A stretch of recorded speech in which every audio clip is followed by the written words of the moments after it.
Welcome back to Laurie's Stories podcast. I am your co-host today, back from behind the camera. This is Luanne, if you're new here, and this is my mom, Laurie.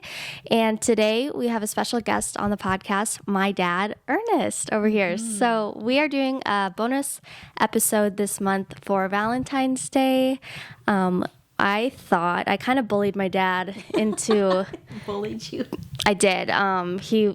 I didn't even know if he was for sure doing this until this morning. So I thought, what better way to do a Valentine's Day episode than getting advice from my parents, who I've gotten to see for the last 25 years. And we come to them for marriage advice. And so we wanted to share the love. And I know we did like an Instagram poll asking you guys if this is what you wanted. And I don't think we got one single no. Everybody wanted You this. did. It was a no from me. That's what I'm saying. I did not know if this was going to happen. So, we're not going to mess around with any information or anything about what we've been up to the last month. We're just going to dive right into this bonus episode. And I think we have like 6 or 8 questions. I'm not even sure. So, all about love and relationship advice. So, we're just going to dive right into it. So, my first question is, how did you two meet? Ladies first. Always, every time. So one thing you will learn about this man today is not only is he a well of wisdom, but he is funny. If you catch his humor, sometimes people don't know he's being funny, and then they freak out. So he is very funny, very dry funny. Okay, how did we meet? Back to the question. We met in a little Amish schoolhouse when we were in the 5th grade. But the story of how that all happened is way too long to dive into today. But the brief version is that our families happened to move to the same community when we were like 13, I don't know for sure.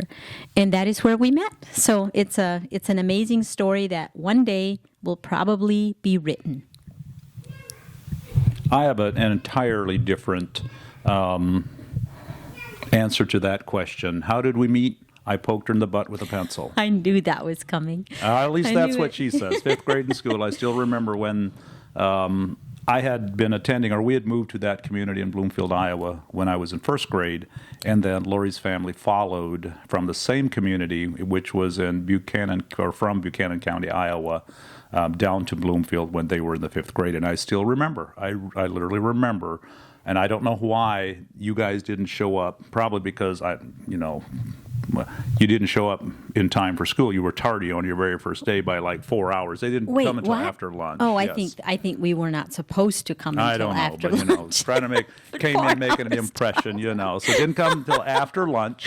And I remember them pulling in, and was there 4 of you, Freeman or whoever? But yeah, I literally remember the very first day I saw her. Was it love at first sight? I think that question's for later. Oh, okay. I ask the questions. Apparently. Okay. Okay, well, I'm actually going to add a little question in here because we skip a big timeline here, and I want to go back like into the middle. So after you met, when did you guys start like what it's called, like courting or writing letters, or however you date in the Amish? When did that start, and who initiated it? I probably came to the rescue. I think you played the victim. So basically, this whole thing started soon after the 5th grade in school. Let's say this, a thing started. But by the time her older brother didn't come to school anymore, Laurie and 2 of her other siblings would still show up at school, and I took the opportunity to always hitch up their horse. And I really feel to this day that Laurie got me on the impression that she was unable to do this.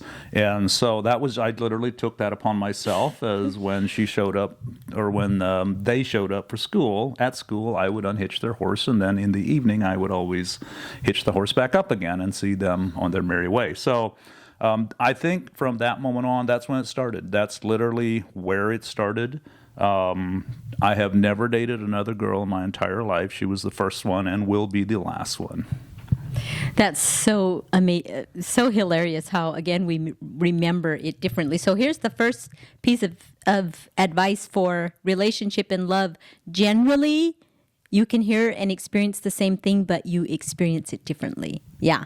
So, and that's just funny because I was perfectly capable of hitching my horse up at home in the morning. So I probably was capable. You never told me that.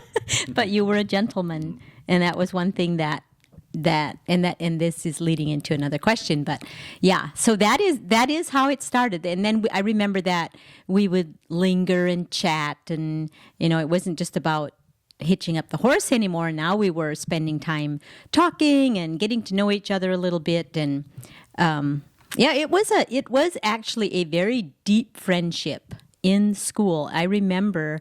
Like when I remember the day we graduated 8th grade. And you told me you're sad. I was sad. I was very sad. I remember you complimented my dress that day. Mm-hmm. You told me how pretty my dress is. And I was like, I wasn't used to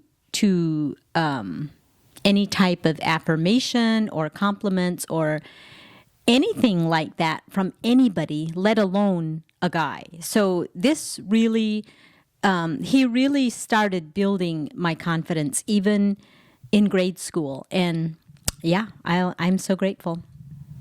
Well, and to add to that, to finish the story, we, as in your family and our family, would often work together this summer baling hay, both of us being on the farm.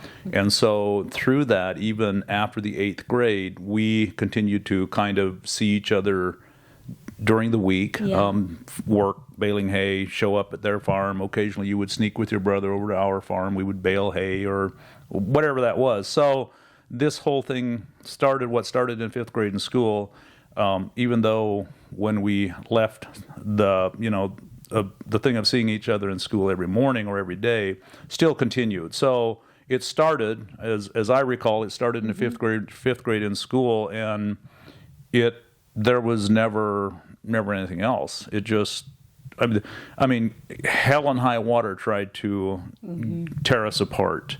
But it was what's meant to be, I guess, is meant to be. So I don't know if we'll even get to that subject today. But it was a continuation of what started in 5th grade in school to today, and for another 50 years. That's right.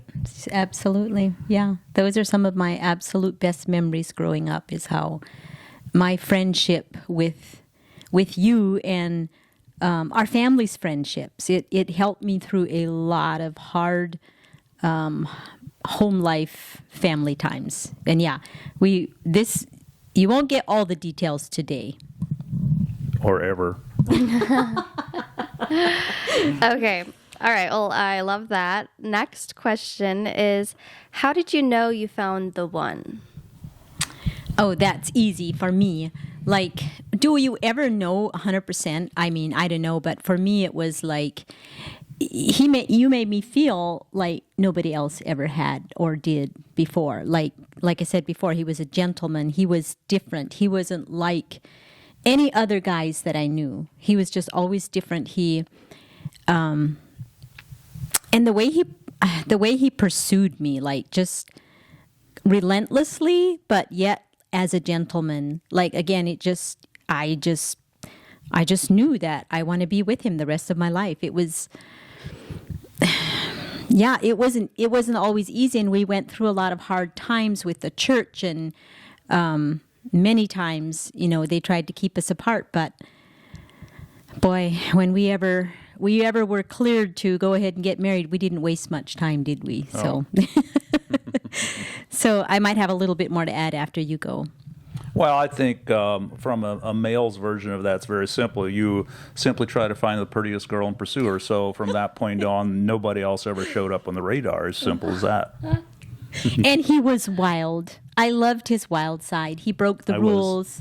And he didn't even then, he just didn't care that much about the rules. And I was a rule follower to the letter. So there was something about that, as crazy as it sounds, there was something about that just intrigued me. Like, he thought for himself. He was his own person, and he just kind of brought me along and taught me so much along the way about standing up for myself and thinking for myself. And he was never your traditional, and don't take offense if you're still Amish. Well, if you're still Amish, you probably won't be listening to this, but he wasn't your traditional Amish man. And it didn't take me long to know that and just, fall head over heels with him. I'm sorry. Okay, next question. What has kept your love alive through 30 plus years of marriage and 6 kids? I would say the first thing is continuing to date. Even like when we couldn't. I clearly remember, because when you're Amish and you have to hire a driver to go somewhere and have a meal or go out and have fun or do something, you just don't. We never did. I don't remember one time that we did that when we were still in the Amish culture. But even then, there was a season in our life that I remember always, maybe not always, but I would try to just pick a random night of the week. I think for a while we tried Wednesday nights, and I just knew that night you're going to come home. You're going to try to come home earlier from work. We would try and get the chores done earlier. We would get the kids to bed earlier. Whatever that looked like, to just have an earlier evening so we can have some time alone to ourselves one night a week. So just prioritizing little things like that. Continuing to date. Now it looks different, of course. We can go on dates whenever we want. Well, we still do it once a week. Then when the children were a little older, we started, so again, we didn't go out for dates necessarily, but we brought the whole family into the celebration. Do you remember that, Lou? How we would set a table and just celebrated the kids with us and made that a special night. Way back when I realized that, you're supposed to celebrate anniversaries and things, I would at least try and make a nice cake for us or something. Mm-hmm. Well, my answer is is maybe more raw. I'm just going to say that I don't think it was always alive during those 30 years. There were many times when we were simply in survival mode of trying to get through the day. Our story consists of figuring out how to leave a culture that we both grew up in and trying to figure out a new one that we knew nothing of. Yes. And so during this 30-year journey, about 10 years of that was trying to it was much more than that because we're still trying to figure it out. But there were many times that it was simply just trying to get through today. Just do the best we could today. And there was way too many times when this was not pretty at all. Not pretty at all. So yet, in spite of that, I will always remember that even back, I'm going to say a few years before we got married, it didn't matter where we were. There was something that was so deep. We would just always get together and we could just chat and look in each other's eyes. That thing was always there. So even through hell, somehow in the midst of it, that little thing was still always there, even though we hated each other at times. Go storming out the house, throw things or whatever. Yeah. Somehow that never went away. There was a little spark, or there was a little, at times, a little spark that was in danger of getting snuffed. That never did. Sometimes the wind beat on it pretty hard for a week or so, but it was not always pretty. Trust me, it was not always great. True. It was not always very alive. It was probably alive, but there were times when we didn't know it. Mm-hmm. There were years and seasons and days and where we had way more questions than answers. And we didn't know how this works. And like you said, we were coming out of a culture where, you didn't necessarily focus on celebrating your love. It was more like survival. It was a lot of survival modes. And so our culture never taught us how to love each other. It was function together.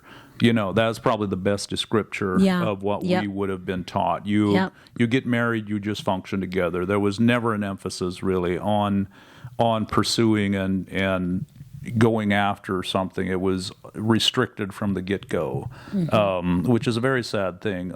I would say, and it might not be this way in all Amish communities and cultures, but in ours, it was never celebrated. Love was never really celebrated. Yeah.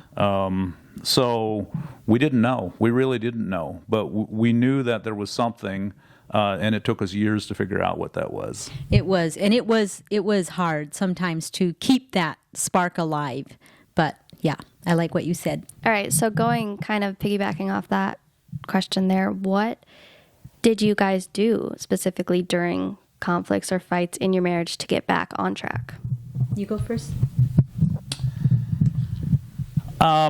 So I'm going to start with this, that there was probably a blessing that we carried from our culture that we didn't realize at the time. And that was that both of us grew, and this is ingrained or was ingrained in us and in our subconscious, the option of quitting was never on the table. Mm-hmm. So we never looked at that. Like, at best, we would maybe walk away from each other for a half hour or a couple hours or a small amount of time, but it never crossed our mind that we could quit altogether. Mm-hmm. And so with that, when walking away from each other is not an option, you can go through hell. You can go through hell and come back. Mm-hmm. And so I would say that for us would be for me anyway, it was never an option. It was never on the table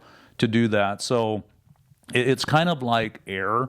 When you need air, you'll find it, So a lot of times you don't know what you're capable of until you're to that point. Mm-hmm. And for us, quitting was not an option. So it took many attempts, trying many things, talking to many people, mm-hmm. and today we still have a few people on speed dial. Unfortunately, a few of them have passed on, but we partnered with people and paid a lot of money to go talk to people to help us along the way, get us back on track, because not only did we come from a culture that didn't help us with any of this, I shouldn't say not only, it was we had nothing. Nobody helped us. Nobody told us mm-hmm. what to do or not to do, so we would fight it out.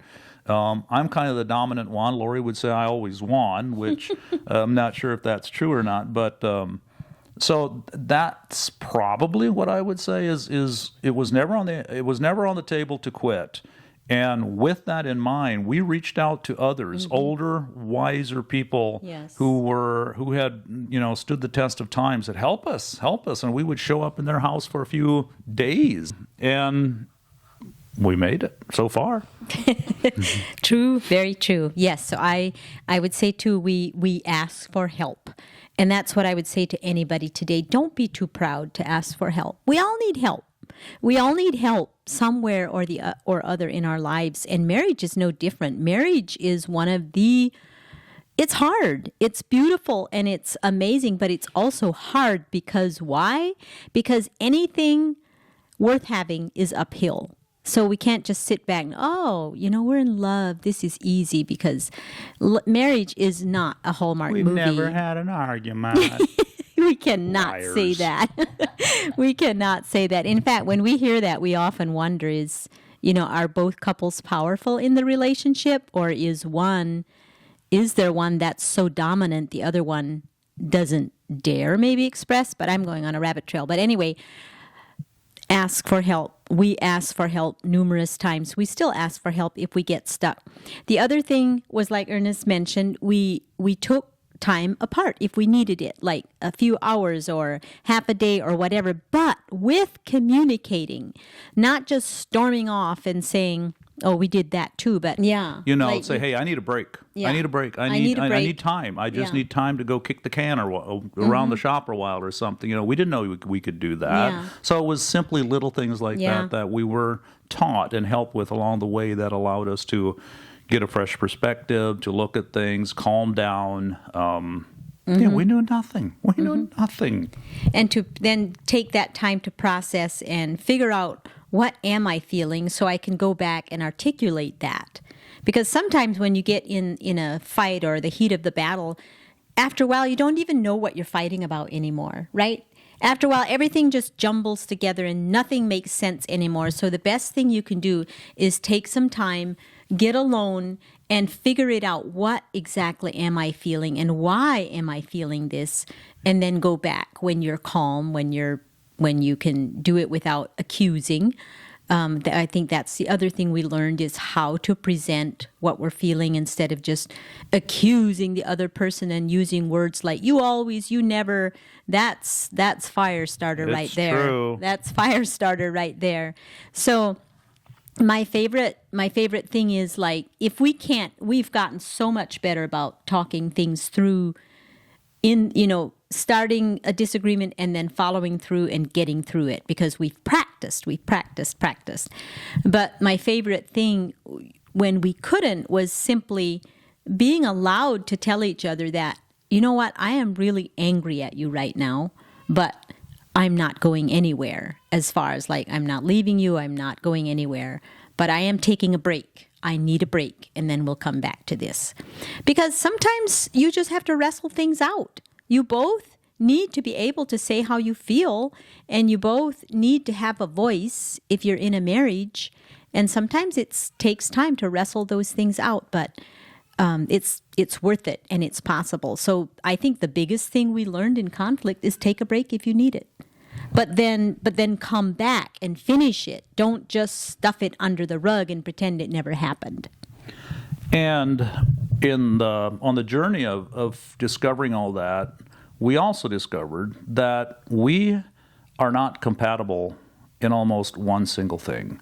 We are so far apart in almost everything of the way we think, the way we do, the way we are, that, I guess in the modern world, before you get married, you can take a test to see if it'll even work out or if you two are meant for each other. In our case, that would have been a hard no, an absolute hard no. So we had to discover along life's way to allow each other the space to think, because both of us were determined it has to be our way. There's only one way.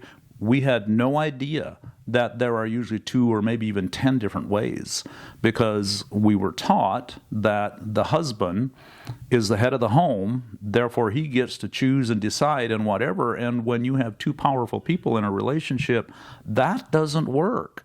And if you both think exactly the same, then you're missing out, because then there's probably just one powerful person, the other one's along for the ride, kind of a free ride.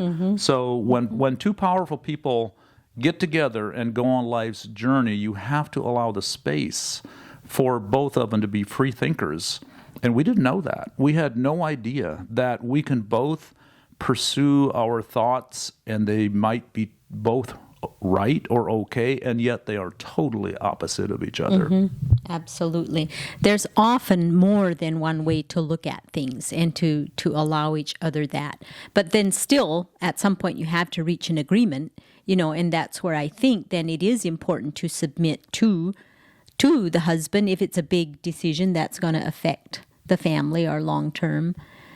I think we'll touch on that just for a second. But so, yes, the good book tells us that the husband is the head of the home. He does not tell us that we are to dominate or to make all the choices, because it also tells us that when we get married, we become one. And when we become one, so this picture, and I'm sure many of you have seen it, it just drives me nuts. I wish they'd throw this picture completely away and start over. It's the picture where God is the upper umbrella, then it's the husband is directly below God, and then the wife is below that, and then the children. I think that is the hugest mistake.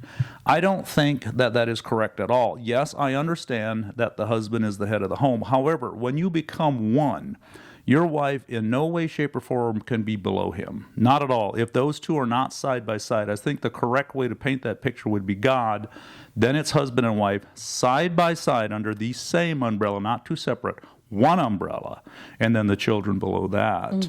All that means is that I have to take the responsibility. I am responsible of providing, and there's many things that I have to stand in the gap for because I'm the head of the home. I'm the protector. the provider and such. But it means that it doesn't mean at all that what I say goes at all. And I feel that is often a misrepresented picture of what a true marriage and a relationship should look like. That's really good. Yeah.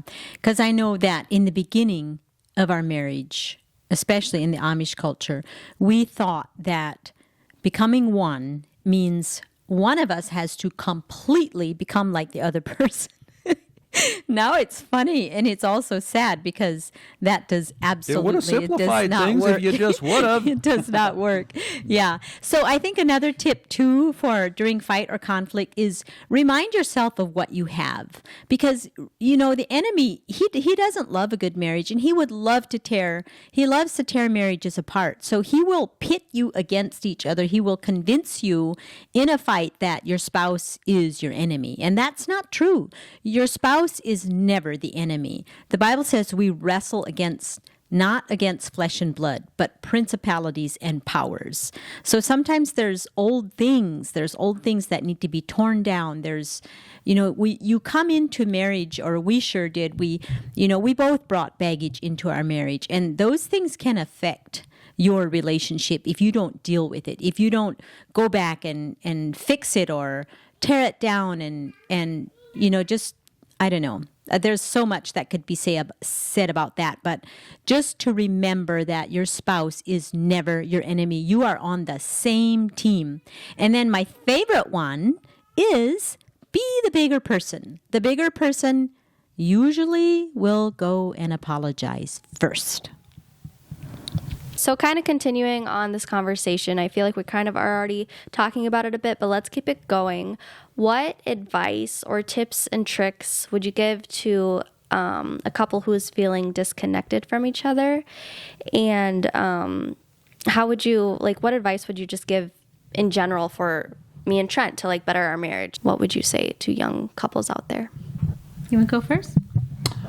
Sure. I'll be risky on this one. So the number one advice that I would give, or the first one, there's a list maybe that's actually a 2-hour conversation. But I think one of the most powerful ones is set each other free. You have to set each other free. True love sets each other free. We have no control. I have no control over Laurie on her likes and dislikes and her passions and what she wants to do and go after. And she does not have that over me.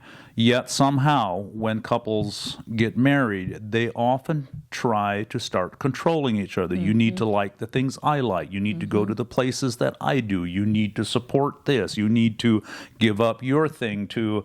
That's so not true. We get together and then we help each other and continue to pursue our own passions and dreams while supporting the other. Can I interject something there?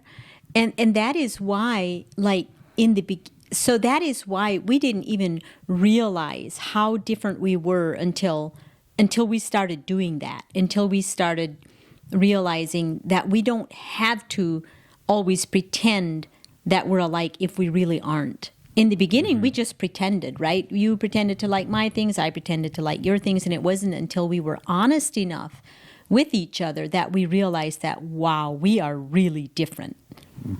Yes, and so what happened is eventually, because as Laurie said in the beginning, I was the wild one. I never intended to be wild. I was just born with an adventurous spirit, and I couldn't color inside the lines or stay within the box. If somebody gave me the rule, I had one focus: how do I break it? And it was just that's how I'm wired. So we would. Laurie was the good person. In our relationship, Laurie was really the one who tried to do good, to follow she would color inside the lines perfectly and follow the rules and all that. And while I could never do that well enough, even though I tried to the point of pretty much suicide, I could never do that. And that very thing was so devastating to both of us, because she was determined that if I could just color inside the lines, our marriage would last forever. And I couldn't do it. I tried and tried and tried. not knowing that during all this we were put together to set each other free and to cheer each other on. What do you want to do in life? And then say, how can I get behind that and support that? It doesn't mean I have to like or understand it. I don't have to like or understand a single thing Laurie does. All I ask her is, does this make you come alive and feel like a whole person? Do you feel better by doing this? And if she says yes to that, then the next thing I say is, how can I support that? That's the only thing I have. If we're not doing that for each other, we're not setting each other free. If we want to start a 10-minute or half-hour debate and try to convince each other, that's a stupid idea. I mean, God gives each one of us ideas and dreams and things to go after, and He doesn't expect everybody else to understand those. Sometimes we have to step out and pursue those fairly alone, and to understand and see that in each other and say, how can I help you with that? How can I get alongside of that and make that happen? I don't see it. We may even say, that's sure. Today we can look at each other, that sounds like a dumb idea. How can I help? We can do that. I think that is one of the greatest things in marriage, is to not try and control each other's thoughts and dreams and passions. I'm still the wild one. I do things that most people are, maybe it's not always, how would you say? I'm still a wild one. Let's just put it like that. But and Laurie's not. She is not, and so she doesn't often go along on my adventures, and I don't nearly always go along with hers. But we've found a way to cheer each other on and believe in each other in spite of it. You said I was the good person, and you were a good person too. You've always been a good person, but you were not satisfied with the status quo. You were not satisfied with having questions that had no answers. And today I'm extremely grateful that you weren't, because I always jokingly say I would still be living in the backyard of your parents in a mobile home if it wouldn't be for you and your wild spirit, your adventurous spirit, whatever. So I feel like we've made each other a lot better. Dollar. You can make each other sharper or duller, however you go at it. Like, you can either build your spouse up and make them sharper, or you can tear them down, make them feel like they're stupid, their ideas are stupid, and why would you like that? Because I don't like that, so you shouldn't like that. It's just, when you set each other free and you study your spouse, and I just love to this day, I love to observe and watch, like, what makes him come alive, and then ask myself, how can I come alongside that? Because it does something. It does something for our guys when we believe in them and we come alongside their dreams. Even if, let's take the truck pulls, for instance, I don't go nearly every weekend, but neither do I make him feel guilty for going. Like, I'm your biggest cheerleader. Now, wasn't always like that until we figured this thing out. Like, we don't have to like the same things. We can set each other free and be each other's biggest cheerleader. So that, I think, if you want to have fun in your marriage, I would suggest that. I would also suggest laying your phones down. Lay your phone down. Have unplugged date nights where you make each other first priority, not a text message, not a voicemail, not email, but just make each other that priority. Things like that, it sounds so simple, but it takes effort, and to stay committed to that and keep each other first, no matter what. Keep each other first. If you do go out on a date, leave your phones in the car. Just try that. Try leaving your phone at home even, or put it away, because little telltale things like that we say an unspoken thing. Like, if we have to constantly look at our phone or whatever, who is first? Who really is first? Is it the person sitting across the table, or is it that phone? We can argue that all we want, but at the end of the day, what if nobody, somebody's in trouble, they can't get... what did we do before phones? They wrote a letter. The letter will get here. Right. If somebody's going to die, they'll die. There's nothing we can do about it. Let's enjoy the moment. But here's one more thing that we figured out that may help someone is I said earlier that I don't get to ask her a question about when she brings an idea. I do. It's simply this: is it illegal or immoral? Those are literally the Yes, only those are two the things. guidelines. If it is now, the stuff I do is borderline illegal, but it's not totally illegal, But is it illegal or immoral? What are you talking about?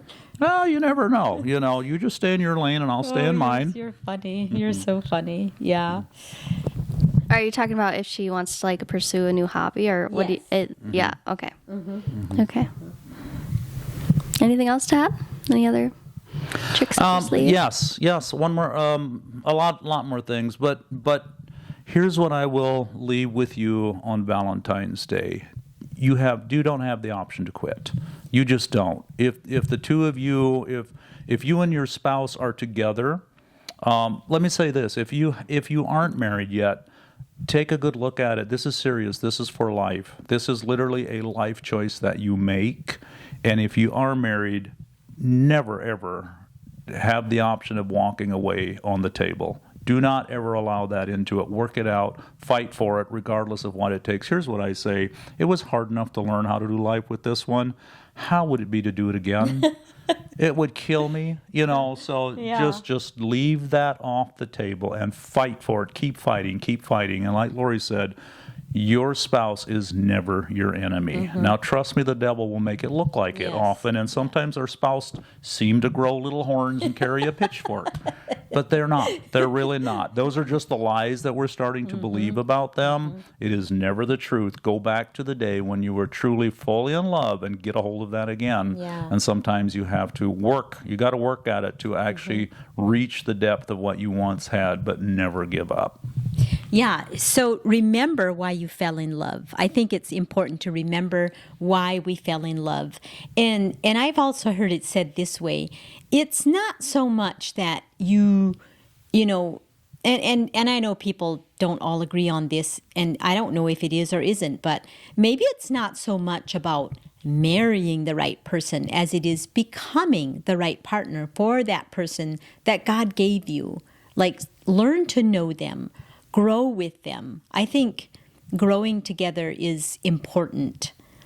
As you grow together, that makes you closer too. Not just sit back and say, well, this is just who I am. I'm never going to change because this is who I am. There's nothing attractive about that. But if we can say, okay, I'm going to see if I can grow in this area. I'm going to see if I can get better. It keeps marriage fun. It keeps it fresh when you're willing to grow and change with each other, whatever that looks like for you and your spouse. And remember, the Bible says love covers a multitude of sins. I think that is the best Valentine verse out there. If your partner ever comes to you or you talk about something and they apologize, from that point on, you never, ever have the right to bring that up again. Never. Otherwise, you're not covering. Love covers. And when you dig into the past and you keep bringing things up that have been taken care of in the past, then that lays on you. You're actually working on destroying the relationship when you think, well, I'm just trying to make us better. No, you're not. Once that's over, you got to let it go. You cannot bring that up ever. Love covers a multitude of sins. The best Valentine's verse in the Bible. Would you say, like, after something has been resolved? Yes, after something has been resolved and apologies have been made and you are okay in the moment. Yes, after resolution is made, the apologies have been made, then it's time to bury the hatchet. Wow. Great tips there. Thank you guys for sharing. Okay, we're going to wrap it up with one final question. And I don't really know if anybody has the right answer for this question, but we'll see what you guys think. What is true love? What is true love? I think it's commitment. I think it is being committed to each other, no matter what happens, no matter what comes. Obviously, the Bible does speak about where divorce is an option, but like Ernest said, if you like some couples say, if the D word isn't an option, you're just so much more motivated to work through your stuff. And so I think it looks like commitment. I think for women, or for me anyway, I know one reason that I was so attracted to you when we were dating is because even though you had that wild side, I felt safe. You made me feel safe. And I think that's one thing that women long for, is to feel safe, to know that you're going to look out for me.